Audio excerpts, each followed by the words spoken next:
Bien, la sesión pasada estábamos viendo la manera de determinar los factores de pérdida de energía local, dependiendo del tipo de accesorio. Hay casos en donde debemos de hacer un cambio de dirección por medio de curvas de diámetro constante, o bien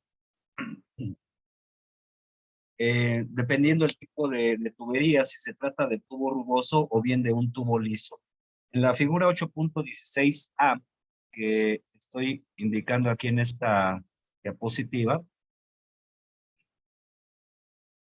se muestra el cambio de dirección de un codo en un tubo rugoso de diámetro constante para números de Reynolds mayores a 2.2 por 10 a la 5.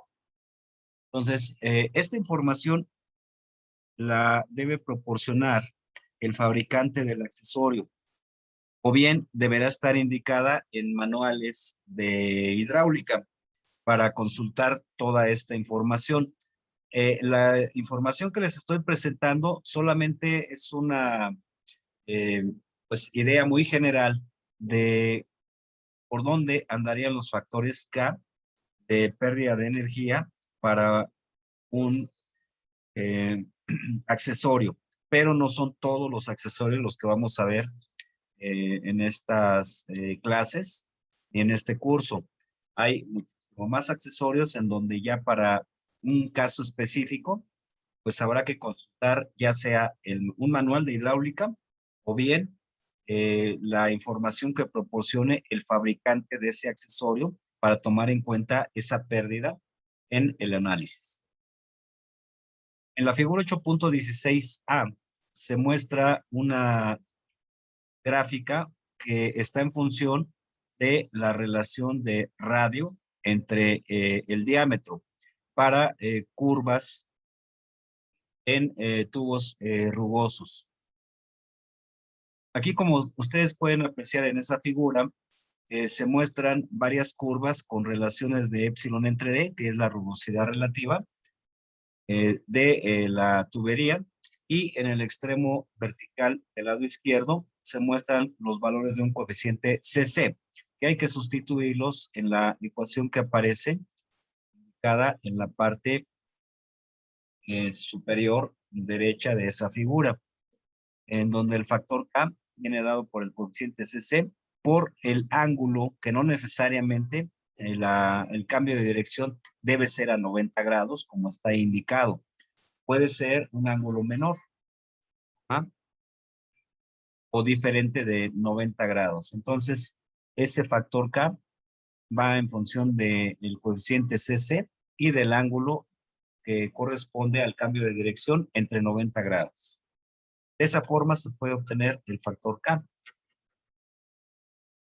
Bien, más abajo se muestra otra gráfica para calcular el factor K, pero ahora en superficies lisas, en términos de los valores del cambio de dirección teta, ¿sí? Como lo muestra aquí la escala horizontal. El ángulo teta que puede variar desde 0 hasta 90 grados. El ángulo teta se especifica aquí en el esquema. Y pues se muestran aquí varias curvas dependiendo de la relación de radio entre diámetro, R entre D. Entonces, en función del ángulo teta y de la relación R entre D, se puede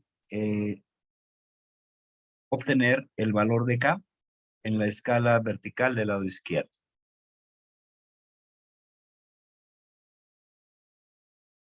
Hay otro tipo de cambios de dirección. Por ejemplo, en conductos de sección rectangular, ¿sí? Puede ocurrir que el tubo ahora no sea circular, sino de sección rectangular, y entonces para ello se propone utilizar esta figura 8.17, en donde hay una serie de coeficientes C mayúscula, D mayúscula y E mayúscula. para el cálculo de la pérdida de energía en un conducto de sección rectangular que posee una curva. El factor K se calcula con esta expresión 6.14 como 0.73 que multiplica a los factores C por D y por E. Los factores C, D y E se muestran aquí en las figuras 817A, 817B y 817C. En función del ángulo, de la variación del ángulo de R entre T sub 0, en donde T sub 0 es la base de la sección rectangular, y B0 entre T sub 0, en donde B sub 0 es el lado vertical de ese conducto. Entonces, en función de esas variables, se van a obtener los valores de C, D y E. Para otro tipo de codos, se puede utilizar la figura 8.18 que se indica aquí en esta diapositiva.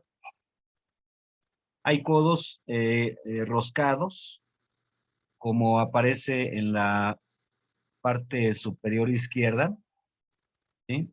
Entonces, en función del diámetro de la tubería en donde se va a instalar el codo roscado, se puede entrar a esta gráfica para obtener el valor de K. ¿Sí? Hay codos de a 45 grados, codo roscado, entonces habría que utilizar esta otra figura también en función del diámetro D para obtener el factor K de pérdida de energía. Hay codos de radios mucho más grandes que el anterior, para lo cual pues se utilizan esta figura que se indica ahí en la tabla que les estoy mostrando. Sí, entonces hay una serie de diferentes codos, hay hasta de 180 grados, como lo muestran aquí estos dos últimos casos que vienen ahí representados en la columna del lado derecho. Como pueden ustedes observar, hay codos roscados, es decir, que se instalan en un sistema a base de cuerda y pues hay que eh, unir tramos rectos con el codo a través de una cuerda, o bien también pueden ser unidos como se indica aquí en las últimas figuras, puede ser con bridas. ¿Qué significa esto de con bridas? Si vemos un poco más, aquí les voy a tratar de dibujar a la tubería, a una tubería. Para unir dos tramos de tubería, lo que se hace es unirlos ya sea por medio de rosca o bien por medio de bridas. Las bridas, hagan de cuenta que aquí se tiene una especie de anillo que rodea obviamente a la tubería y se van insertando ahí tornillos. Obviamente pues está agujerada ese anillo y en donde se van a ir insertando ahí una serie de tornillos para sujetar ambos tramos de tubería. Esas son las bridas. Si vemos de frente a la tubería, veríamos algo así, más o menos. Algo así más o menos veríamos. La tubería, digamos en sí, sería la que corresponde al diámetro menor, ¿sí? Y el círculo externo es el anillo que les estoy comentando, en donde van insertados una serie de orificios, más o menos así.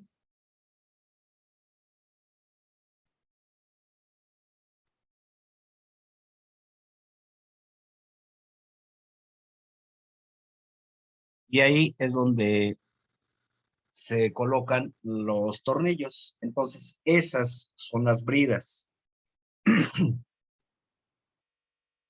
Bien, ese tipo de accesorios pues va a producir imperfecciones en la conexión que van a alterar el movimiento de líquido en el interior de la tubería.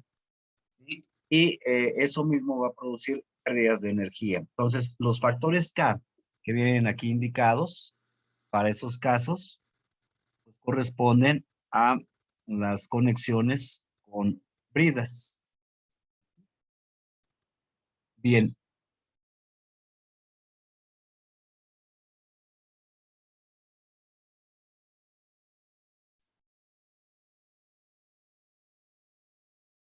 hay otro tipo de cambios de dirección que no serían por medio de codos, sino más bien por medio de tramos rectos, como está indicado aquí en esta figura 8.19. Entonces, ahí también la forma del cambio de dirección va a influir mucho, porque si es redondeado, como en el caso de los codos, el factor K no es tan grande. Pero, por ejemplo, si se trata de unir o de hacer el cambio de dirección por medio de dos tubos, dos tramos de tubería que no presentan esa curvatura, como en el caso de los codos, el coeficiente K de pérdida de energía va a ser mayor. Entonces, tal es el caso de ese cambio de dirección que se presenta en la figura 8.19. Para obtener el factor K es necesario saber pues cuánto va a ser el ángulo teta del cambio de dirección y también conocer el número de Reynolds para, en función de ello, poder obtener el factor K que aparece en la escala vertical del lado izquierdo. Hay otro tipo de cambios de dirección como son los que se presentan aquí en, en los ejemplos, en los dibujos que vienen indicados aquí en esta parte de la tabla. Si ven ustedes, están formados por pequeños tramos rectos que van siendo soldados para poder ubicar ese cambio de dirección. Aquí voy a hacer un poquito más grande el- la lámina para que se alcance a apreciar un poco mejor. Miren, entonces, en todos estos casos, son cambios de dirección con pequeños tramos rectos. ¿Sí? Esto se utiliza mucho, por ejemplo, para hacer los cambios de dirección en tuberías muchísimo más grandes, como por ejemplo para el caso de conducir el agua en drenaje. Ustedes si han podido circular o han visto ahí por el viaducto, como ustedes saben, el río está entubado. Entonces, hay tubos que precisamente se alcanzan a apreciar al lado del viaducto, en la parte central del viaducto, donde se pueden ver exactamente este tipo de cambios de dirección o tramo recto. Se ve muy claro esos cambios de dirección. Ajá. De esa forma, por tramos rectos de tubería y soldados, obviamente. La soldadura, pues va aquí. Ahí van las soldaduras en esos pequeños espacios que hay entre cada tramo del cambio de dirección. Y como ustedes pueden apreciar en la tabla, hay un factor KS y un factor KR. El factor KS se refiere al coeficiente para una superficie lisa, mientras que el factor KR se refiere a un coeficiente de pérdida para una superficie rugosa con rugosidad relativa epsilon entre D igual a 0.2022. Repito, esta información se puede obtener de manuales o bien de la información que dé el fabricante de el accesorio. Para este caso específico, se está dando esos resultados cuando la rugosidad relativa es de 0.0222. Me preguntarán ustedes, ¿y si esa rugosidad relativa no es igual a esto? Pues les vuelvo a mencionar, habrá que irse a los manuales de hidráulica o bien las, eh, el fabricante que hizo la instalación de esa tubería nos tendrá que dar la manera de obtener esa pérdida de energía. El factor K de pérdida de energía. Bien, entonces continúo. Hay otro tipo de accesorios como son las válvulas. Las válvulas son elementos que se instalan en los sistemas hidráulicos para controlar el flujo del agua, ¿sí? Para determinar de alguna forma o regular el gasto en una instalación. Hay válvulas de varios tipos. Aquí están representados de una forma muy simple los diferentes tipos de válvulas que se van a presentar en un sistema hidráulico. Pueden ustedes ver la válvula de compuerta que se indica en la figura 8.21. La válvula esférica, que consiste precisamente en una esfera, la cual pues presenta una parte hueca por la cual puede circular el líquido, ¿sí? En ese espacio. La parte que está achurada, ¿sí? Pues es la parte sólida de la esfera. Por ahí obviamente pues no circularía el agua. Y hay otro tipo de válvulas como son las denominadas de lenteja o de mariposa.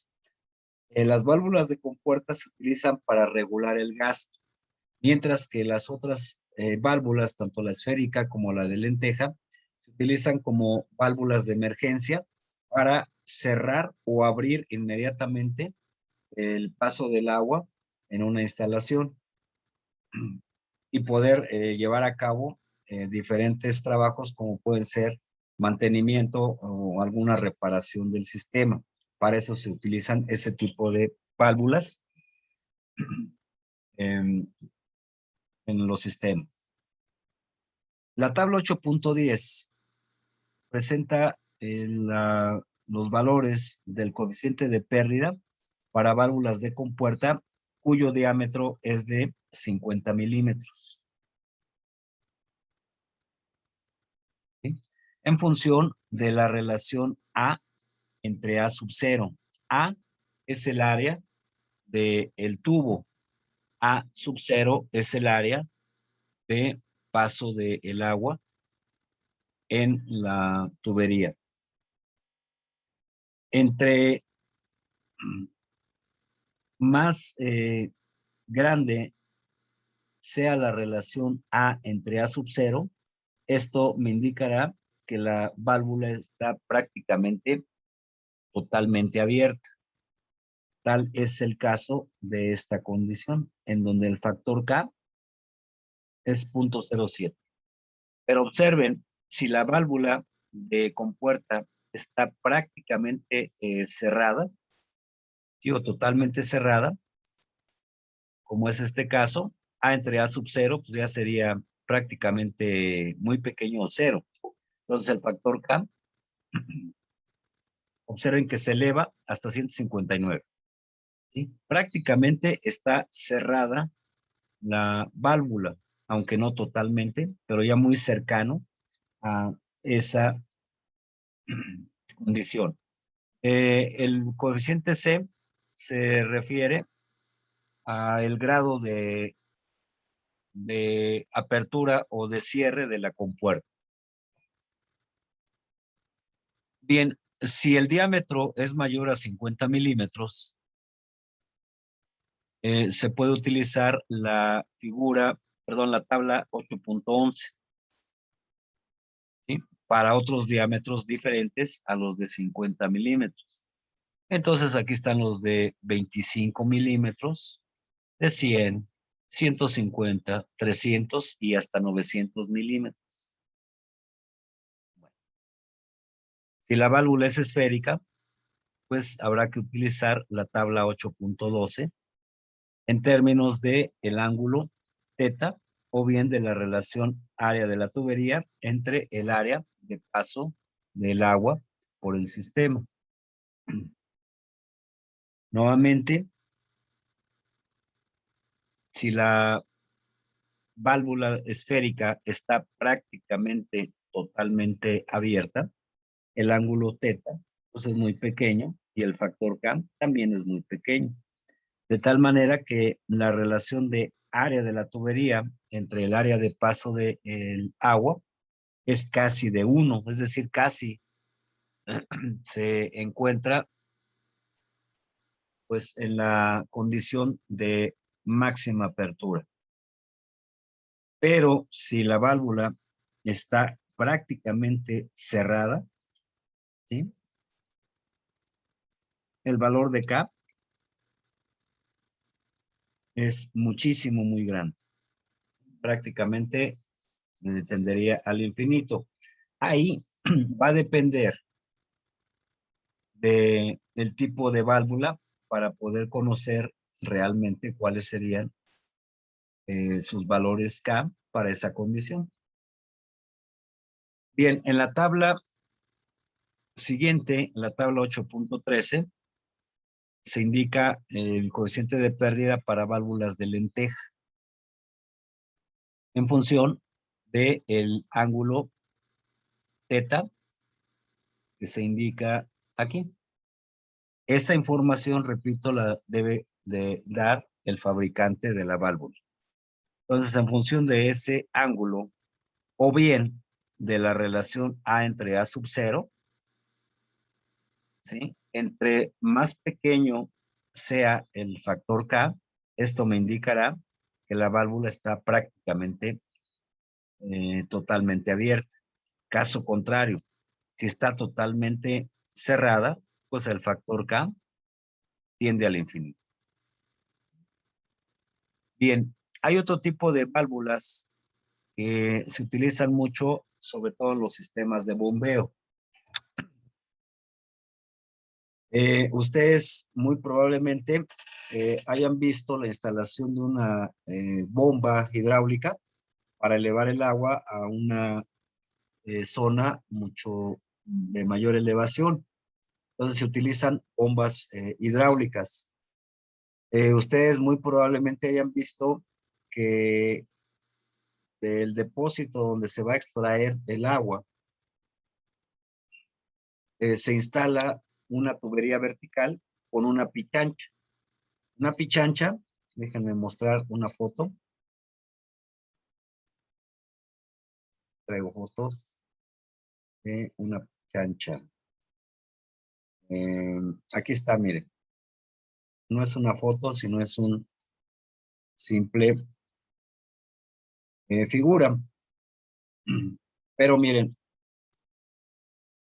aquí en la parte inferior se muestra una pichancha que es un cilindro ¿sí? Normalmente es de bronce, ese cilindro, pero puede ser de otro material. Repito, en la mayoría de los casos es bronce. Y tiene una serie de perforaciones para evitar que puedan pasar materiales sólidos que puedan quedar atrapados en el interior de la tubería o bien puedan dañar a la bomba. Entonces, hagan de cuenta que es una especie como de coladera, por decirlo de una manera más informal, ¿sí? En la cual pues van a ir quedando retenidos los sólidos y solamente pasaría el agua sin ese tipo de elementos que puedan obstruir el paso de dicho líquido en el sistema. Entonces se utilizan para esas funciones. Y además existe una válvula denominada válvula de pie, que aquí viene indicada. Ahí nada más se indica válvula. Es una válvula de pie. ¿Qué pasa cuando se trata de echar a andar una, una bomba hidráulica en un sistema, como el que está mostrado aquí en la figura? Pues observen que aquí en el sistema hay tramos de tubería con longitudes de diferentes magnitudes. El primer tramo de la tubería vertical es de 8 metros y luego hay un tramo de 8 metros y luego hay un tramo de tubería de 50 metros. Para este caso, pues se está pintando. La bomba está aquí. Y bueno, debe ir acoplado a un motor eléctrico para poder poner en funcionamiento a dicha bomba. La bomba está aquí y el motor, ¿vale? Entonces el agua circula entra del depósito inferior, pasa a través de la pichancha y entra en este sentido, se eleva para pasar al impulsor de la bomba. La bomba a su vez transmite carga en forma de presión para mandar el agua normalmente hacia esta zona más elevada. Ese sería el recorrido que haría el agua, si es que estamos manejando líquido agua.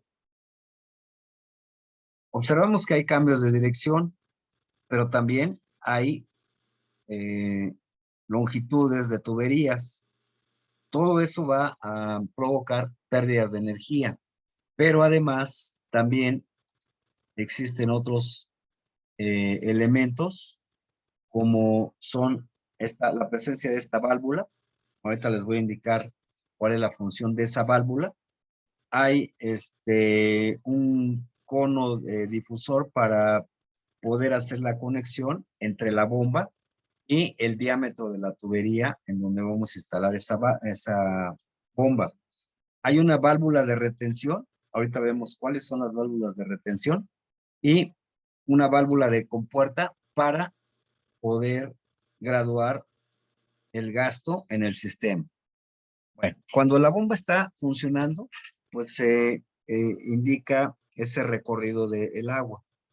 Pero ¿qué pasa cuando interrumpimos el funcionamiento de la bomba? ¿Qué es lo que pasaría si no se tuvieran algunos elementos como son las válvulas, sobre todo la de retención,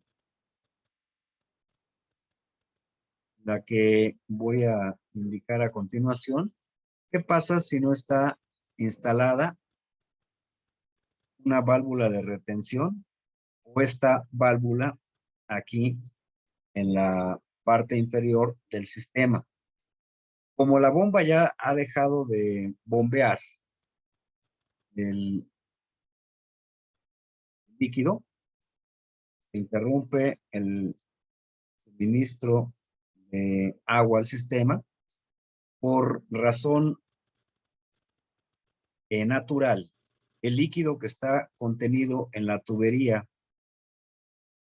después de la bomba trataría de regresarse y vaciar la bomba, ¿sí? Igual acá. Cuando ustedes traten de arrancar la bomba, ¿sí? Y dado que vamos a pensar que la tubería está llena de aire, ustedes tratan de arrancar la bomba sin que esté eh, llena, sobre todo la tubería vertical, llena de agua o de líquido que vayan a bombear, la bomba no va a poder suministrar el flujo nuevamente, porque estaría bombeando aire, ¿sí? Entonces, ustedes quizás han escuchado la palabra de que hay que cebar la bomba. El cebado de la bomba consiste en llenar la bomba de el líquido que van a bombear. Por aquí habría que introducir el líquido a la bomba para llenar todo este espacio de agua, ¿sí? Para que a la hora que echen a andar la bomba, ahora sí se pueda lograr establecer el flujo hacia el tanque elevado. Como pueden ustedes ver, pues esta maniobra, esta operación, pues es muy pues laboriosa, estar destapando parte de la bomba, cebarla, llenar la bomba en la tubería vertical para poder volver a utilizar la bomba y poder restablecer el flujo. Entonces, para eso sirve este tipo de válvulas. La válvula de retención que ahorita vamos a ver y la válvula denominada válvula de pie. ¿Ah? Porque ese tipo de válvulas lo que hace es lo siguiente. Cuando la bomba está funcionando, pues el líquido circula en este sentido. ¿Qué pasa si se tiene instalada la válvula de retención y deja de funcionar la bomba? Cuando la bomba deja de funcionar y se interrumpe el flujo, entonces el agua nuevamente tiende a regresar, pero como está ubicada esta válvula de retención, la válvula de retención lo único que hace es dejar pasar el agua en un sentido, hacia arriba. Cuando trata de regresar el agua hacia abajo, la válvula se cierra y ya no permite que se vacíe esa parte de la tubería. Lo mismo ocurre aquí en esta válvula de, de pie que está ubicada en esta parte de aquí. Hay también una válvula que solamente permite el paso de agua en un solo sentido. Cuando el agua trata de bajar por aquí, se cierra la válvula inmediatamente y ya no deja pasar el agua y por lo tanto eh, no permitirá que se vacíe la tubería vertical. Esa es la función de las válvulas de retención y la válvula de pie que vamos a ver a continuación. Ahí está ya la pichancha, ¿sí? Ubicada esa pichancha y observen ustedes en el dibujo, aquí se muestra la válvula de pie. Esta válvula es la válvula de pie, la que les digo. Entonces, cuando está funcionando la bomba, pues esta válvula se abre, es una especie como de compuerta, y cuando el agua trata de regresar, esa compuerta se cierra y ya no permite el paso del agua hacia abajo. Lo mismo ocurre con las válvulas de retención, es el mismo funcionamiento, ¿sí? Aquí se tiene una especie de como de compuerta en la cual el líquido, agua, pasa en este sentido y cuando trata de regresar, pega en este elemento y se cierra la compuerta de tal manera de que ahora va a situarse así. Entonces ya no permite el paso del agua de regreso. Bueno, esta tabla, la 8.16, permite obtener el factor K de la válvula de pie totalmente abierta con pichancha en función del diámetro de la tubería. Entonces aquí se muestra diámetro y el factor K. Diámetro y el factor K. Lo mismo ocurre para el otro tipo de válvula, la de retención. Aquí se muestra en la tabla 8.17, la tabla de valores de los coeficientes de pérdida para las válvulas de retención o válvula check, también se le llama, completamente abiertas, con diámetros de 0.05 metros a 0.5 metros. Son diámetros muy pequeños, hasta 50 centímetros. ¿Sí? Para diámetros más grandes, ya les indiqué que habría que consultar los manuales o bien la información que proporcione el fabricante. Eh, para cuando la válvula está parcialmente abierta, en función del ángulo delta, ese ángulo delta está aquí indicado. Está indicado aquí los valores del factor K.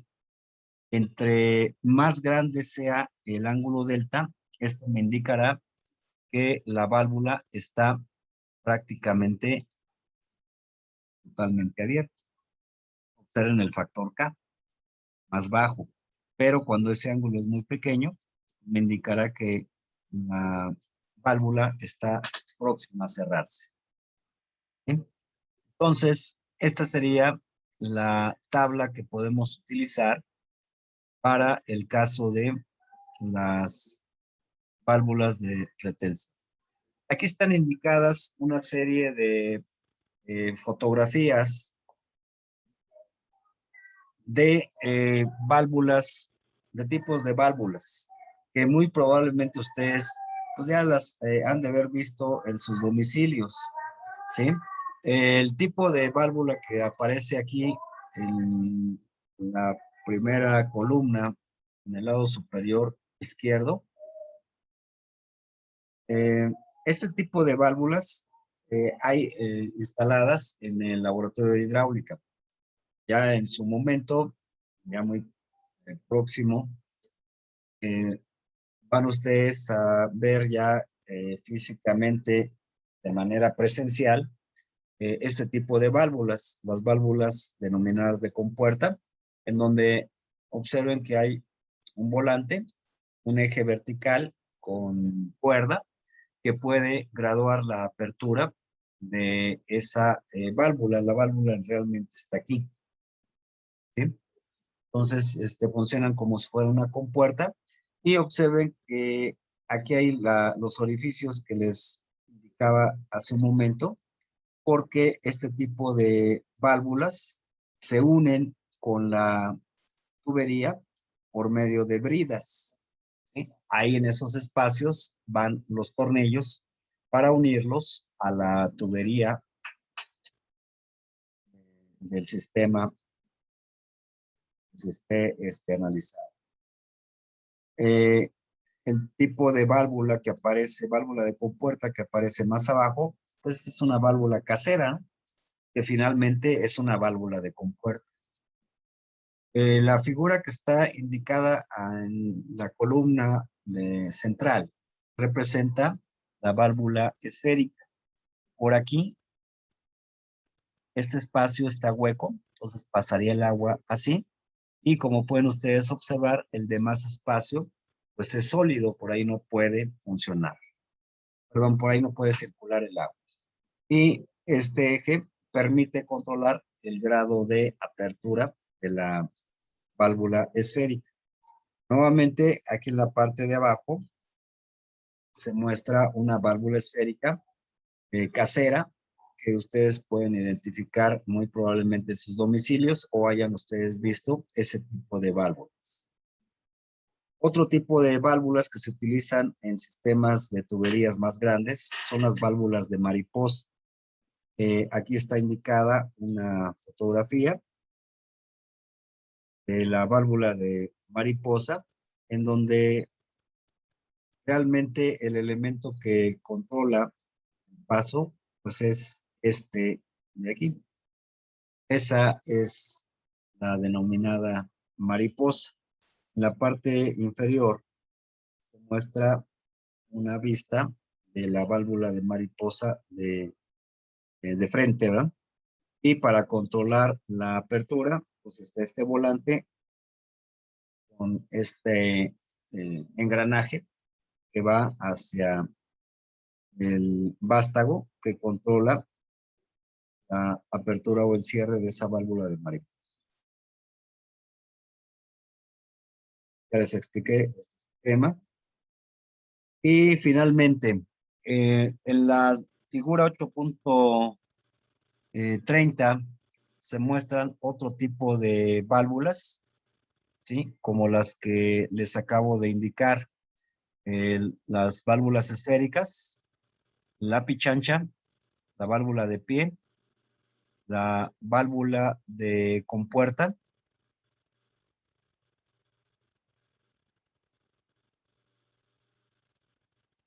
la válvula check, que no es otra cosa que una válvula de retención, y una válvula de ancla. En función del diámetro de la tubería donde se van a instalar esas válvulas, se pueden encontrar los valores de K que vienen reportados ahí en las gráficas. Muy bien, finalmente, cuando descarga una tubería algún líquido hacia un depósito, también hay pérdidas de energía debido a que se va a manifestar una diferencia de velocidades considerable entre la descarga de la tubería y lo que hemos venido manejando como la velocidad dentro del depósito. Si recuerdan, esa velocidad siempre la estábamos despreciando, la velocidad en el interior del tanque. Cuando esos tanques no son muy grandes, habrá que considerar la velocidad dentro del almacenamiento. Por esa razón, aquí está indicada esta velocidad BS. Voy a hacer más grande la figura para que se vea con mayor claridad.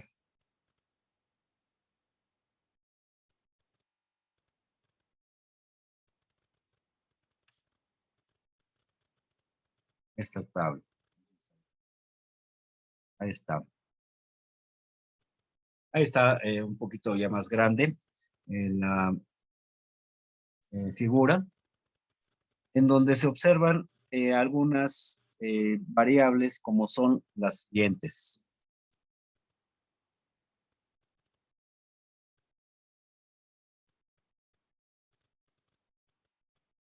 Aquí está el área del tubo denominado A1. Si es el caso en donde hay una reducción al final de la descarga, pues a esa área la vamos a denominar AS.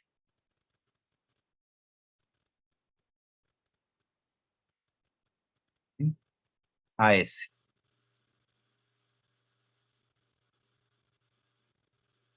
La velocidad en el tubo 1, la velocidad en la descarga, la velocidad BS.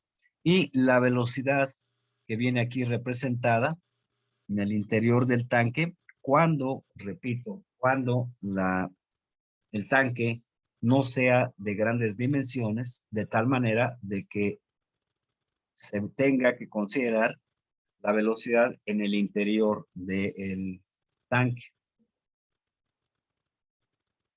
Entonces, en función de la relación área de salida AS entre el área del tubo A1, va a ser función el factor K, como se indica en la tabla 8.19. Si la tubería no tiene esa reducción a la salida, entonces AS entre A1 pues es igual con 1, y observen que el factor K por pérdida de energía sería igual con 1.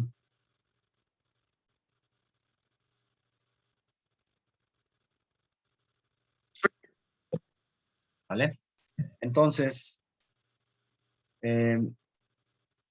deben de ir prácticamente ya teniendo en mente dos valores de los factores K. ¿Se acuerdan ustedes cuál era el valor que les di para el factor de pérdida a la entrada? Cuando hacíamos la conexión entre un tanque y una tubería a la entrada, ¿cuánto era el valor de K? ¿Recuerdan? 0.5. Así es. Así es. Entonces, el factor K por entrada es de 0.5. ¿Sí?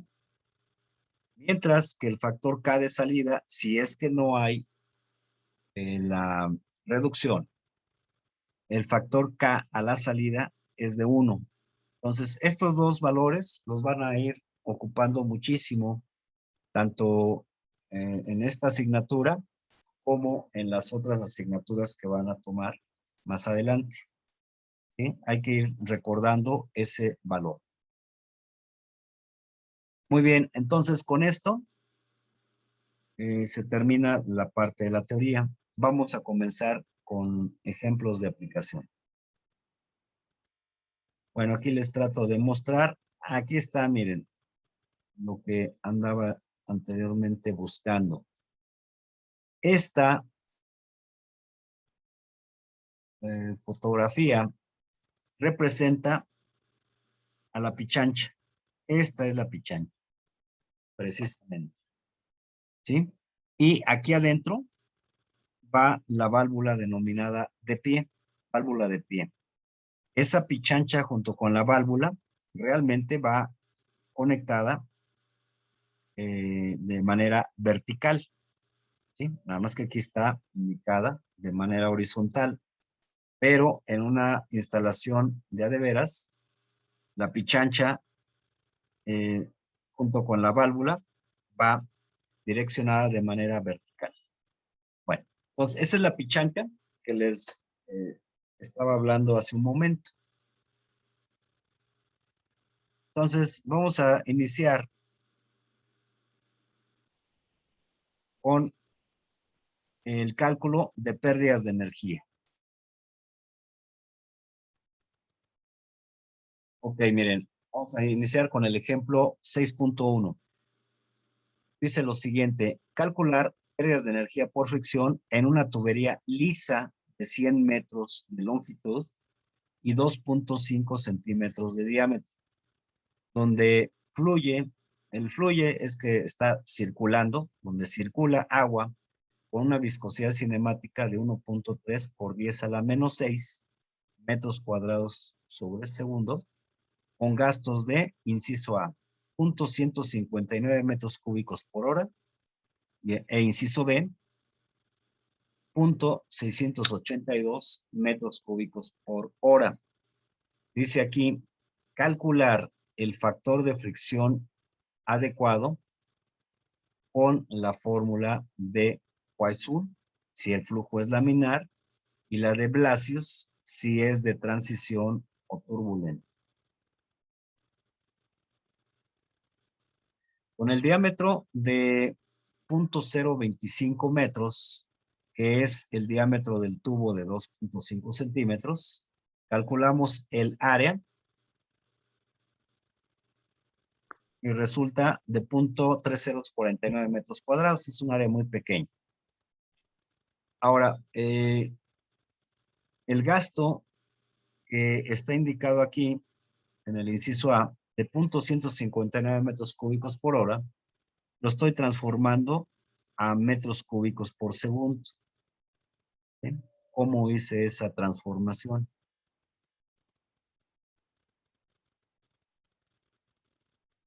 Gasto Q de 0.159 metros Lo dividí en entre, entre 3600. a ver, vamos a ver. A ver, entonces sería Q igual a 0.159 metros cúbicos por hora. Entonces, una hora tiene 60 minutos y un minuto tiene 60 segundos. Entonces, más bien lo que hice fue dividir el punto. Si ustedes dividen 0.159 entre 3600, háganlo por favor. Les debe dar el punto 4 ceros, 4416. A ver si está bien.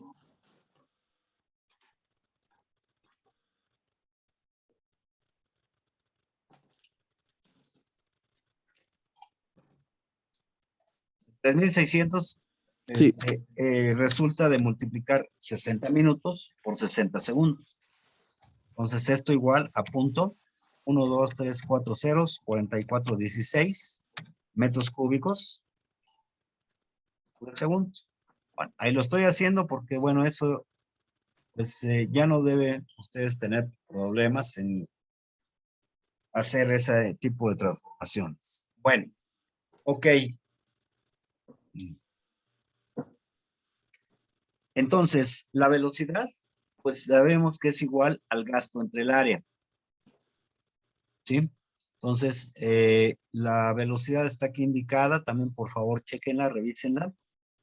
Gasto, 0.404416, área, 0.3049. De aquí resulta 0.09 metros sobre segundo. Chéquenle, por favor, y me dicen si vamos bien hasta ahí.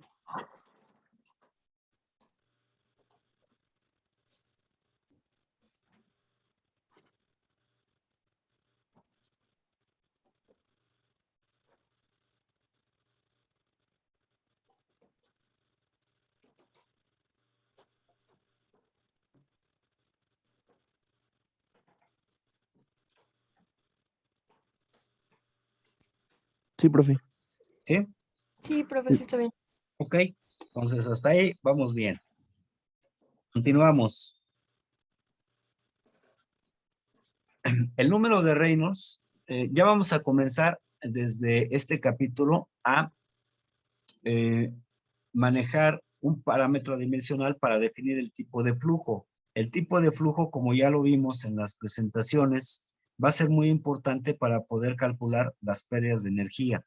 Entonces, el parámetro que vamos a utilizar es el número de Reynolds.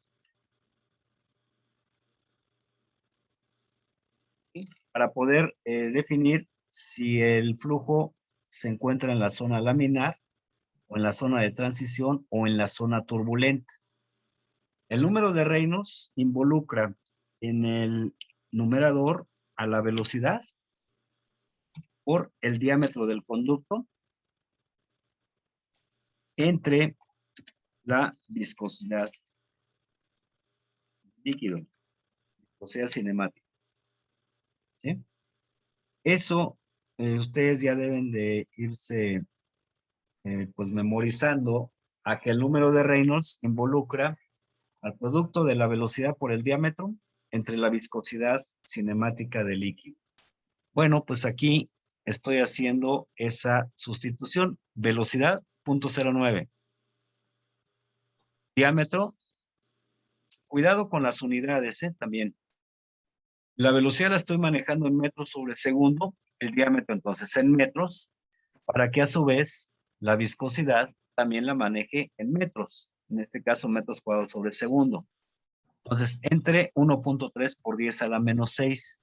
Normalmente esos números de Reynolds son muy grandes, salvo si el flujo es laminar, como en este caso. Si ustedes hacen la operación, también revisen si está bien, si es correcto el número de Reynolds que estoy ahí reportando, de 1733.12. Por favor.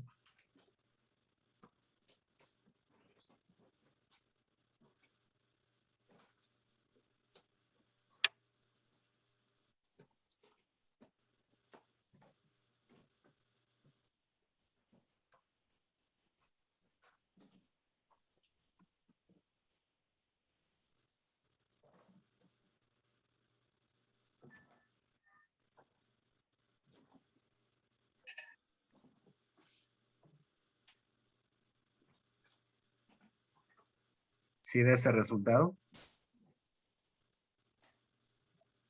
Sí, profe. ¿Sí? Ok. Sí.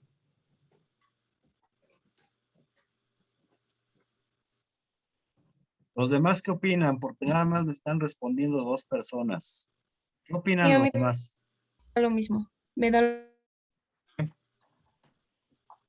lo mismo del resultado, profe. Ok. ¿Qué opinan los demás? A mí me dio de 1730.76. Sí, A mí a mí, también me a mí da. igual, profe. 1730. 1730. Ok. Pero es porque se usan decimales de Los más o de... decimales, así es. Así es. Sí, es más que nada es eso. Por la, si utilizan muchos decimales, pues sí va a variar.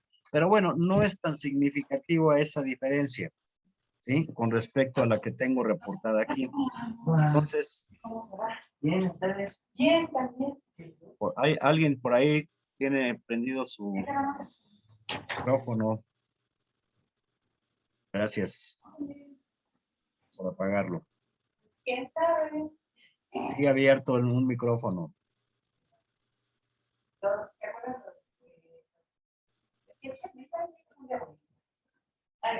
Víctor Manuel, Víctor Montoya.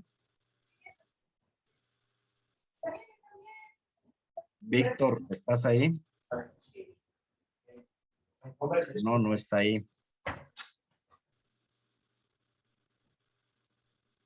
Bueno, voy a apagar el micrófono de su compañero y les pediría que cuando intervengan, por favor, pues, obviamente prendan su micrófono y cuiden el no dejarlo abierto cuando no están interviniendo. Gracias. Bueno, entonces, alrededor de 1730, en este caso 1733.12, menor que 2000, flujo laminar. ¿Sí? Voy a hacer una pausa